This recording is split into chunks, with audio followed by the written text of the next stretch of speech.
The major market indexes are due to close at all-time highs, but unfortunately, a lot of people, the emotional herd, completely missed out on the gains this week because the week prior and the week prior to that, when most other outlets were shoving fear down people's throats and telling them to sell, they were selling. Why? Because they're a herd animal. People are herd animals. They want to do what everybody else is doing. They've done it for millions of years. It's wonderful because it kept our ancestors alive enough that we are here to have this conversation right now. But in real time, following the herd and doing what everybody else does makes people really, really bad traders.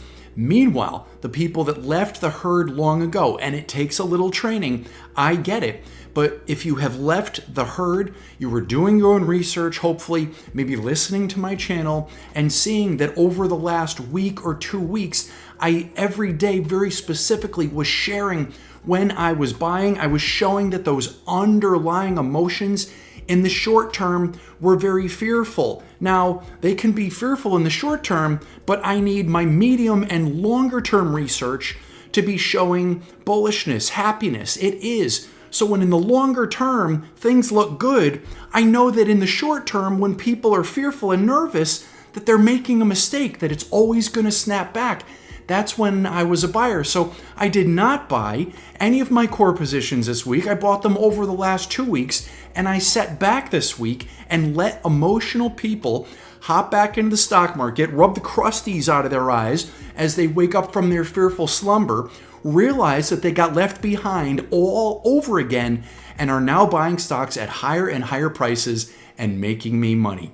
If you have retrained your brain, if you understand how the emotional herd acts and you know how to react to them, congratulations. If you don't, that's okay. Most people don't, and it takes training in order to leave the herd, to see what the herd is doing.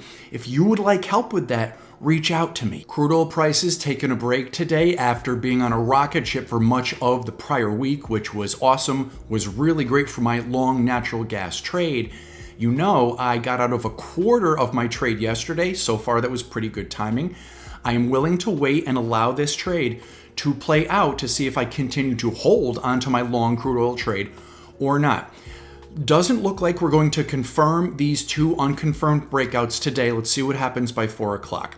If on Monday we can close modestly higher, confirm the breakouts, yes, I will very happily hold my long crude oil trade and hopefully it makes me more money. If we start to break down here, I won't hesitate to get out even more, happily take some of those profits off the table. Natural gas, a lot of back and forth today, but as of the middle of the afternoon, pretty much flat on the day. And I don't care because the other day I half hedged my long natural gas position, which worked out great yesterday when natural gas was down a lot. So again, I'm willing to sit on my hands on purpose, do nothing, and patiently wait to see how this trade plays out. Pay attention. Man, gold just kind of continues to do this horizontal mambo here around this area of $4,123 an ounce. I'm willing to let this trade play out too.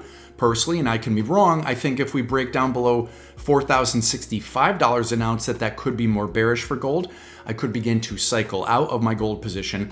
But if we can reconfirm the breakout above $4,224 an ounce, I think that's more bullish. Patience. Do not force trades here in gold, in my opinion. This is not investment advice, and if you don't know me, I'm John Crocker, professional investor, proud American, cigar lover, and owner of Crocker Capital, LLC.